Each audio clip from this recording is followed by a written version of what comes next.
Continuando com as explicações profundas do Alter Rebbe do Rav Shneur Zalman, quando ele estava nos dizendo que o Yehudi, o ser humano, de forma geral, quando ele investe no aprimoramento pessoal, investe na evolução espiritual do seu ser, particularmente através da oração, visando o objetivo da oração, que é despertar o amor a Deus dentro de si, um amor que na verdade já existe, mas tem que ser estimulado, tem que ser aflorado, tem que ser estimulado para que se revele, se manifeste de forma explícita. E isso traz uma vontade intensa de conexão com Deus, e nós vimos que quando a pessoa se empenha nesse sentido, ela também recebe uma ajuda divina. E essa ajuda divina, essa luz e energia divina que a pessoa atrai aqui nesse mundo, nós vimos como é superior até a energia divina atraída pelos anjos.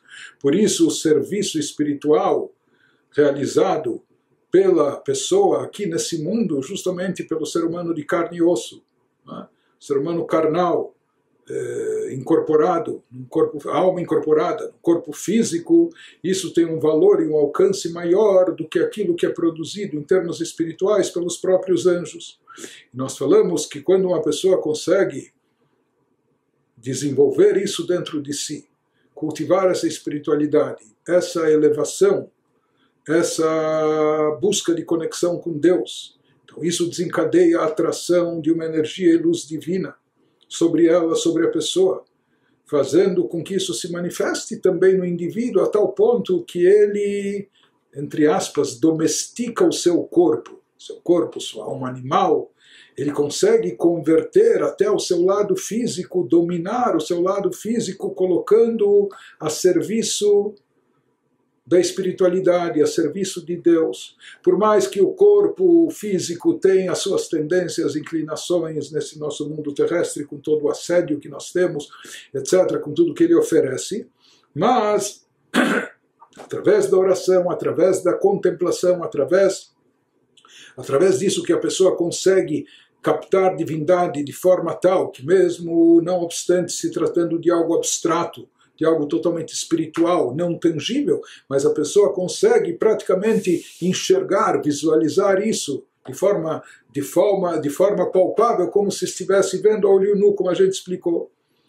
E com essa ajuda divina, no final, a pessoa consegue fazer com que o seu corpo, nas palavras do Alter Rebbe, se transforme como numa merkavá, num veículo a serviço de Deus, num veículo para a unicidade de Deus. Nas palavras exatas do Alter Rebbe, chegar a Maguf, que também o corpo, não só a alma da pessoa vai estar identificada e alinhada com Deus e sua maiúscula vontade, mas também até o corpo e seu lado físico vão estar alinhados. O corpo não vai pender ou atrair para as coisas terrestres, mundanas, só corpóreas e físicas, não. O corpo também vai se transformar num veículo para a unicidade de Deus.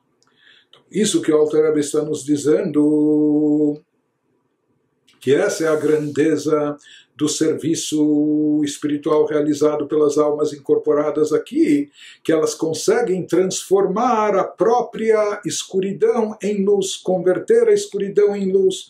E essa luz, como nós falamos das palavras do rei Salomão, é uma luz mais brilhosa, mais iluminada, superior.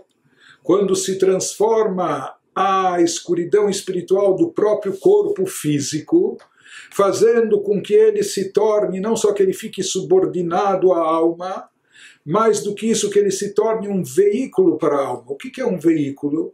Assim, antes era Merkavá, era traduzido como uma carroça, uma carruagem, o que for, né?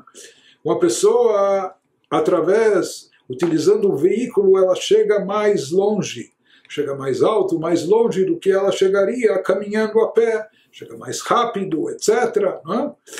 Então assim também se fala no momento que se converte o corpo em veículo para a espiritualidade, na realidade, uma vez que o propósito divino na criação do mundo, do universo, é justamente chegar a ter aquela moradia, entre aspas, aqui no plano inferior.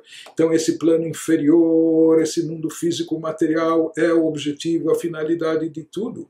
Portanto, nesse aspecto, esse plano terrestre e o próprio corpo físico são extremamente preciosos, porque eles vão diretamente ao encontro do propósito divino de toda a criação, que é trazer divindade, espiritualidade de forma revelada. Deus já é onipresente, está em todo lugar, mas devemos revelar essa divindade, essa onipresença divina aqui nesse mundo de forma clara e explícita, não é? Que se veja a divindade de forma muito clara.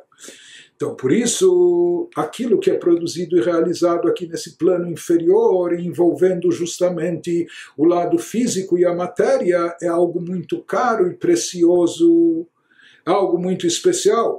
Por isso nós falamos, no momento que se consegue converter o corpo em um veículo para a própria divindade, isso é mais elevado do que, essa é a escuridão que se transformou em luz, é algo mais elevado do que o resultado do serviço espiritual dos próprios anjos.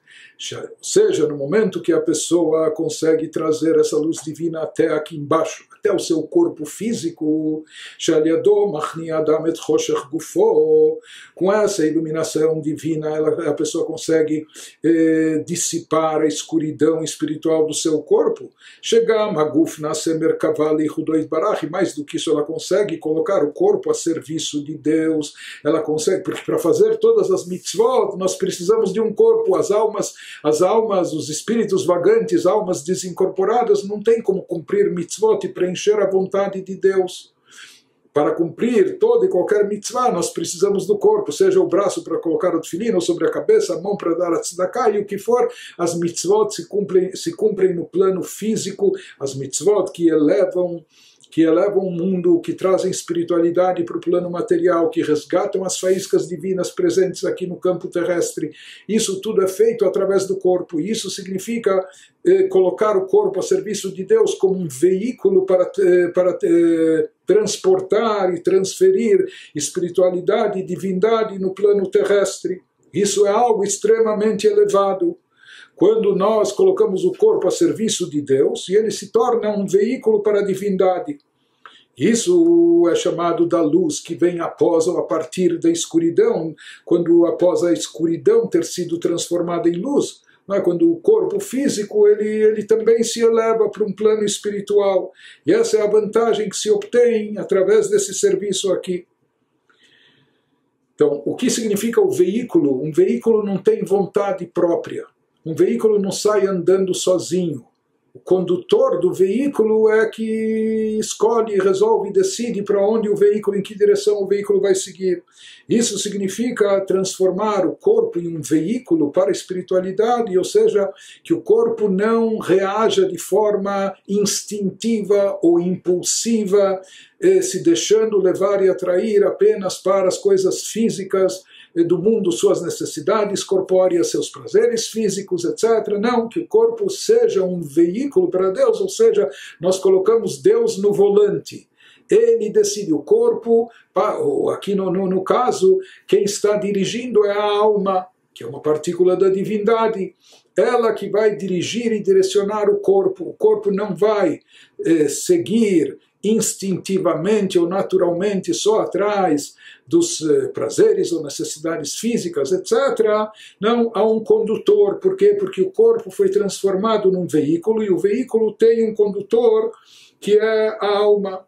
Então, assim como o veículo não tem vontade própria e ele sozinho não segue para onde ele quer, não, ele vai ir para onde o condutor determina.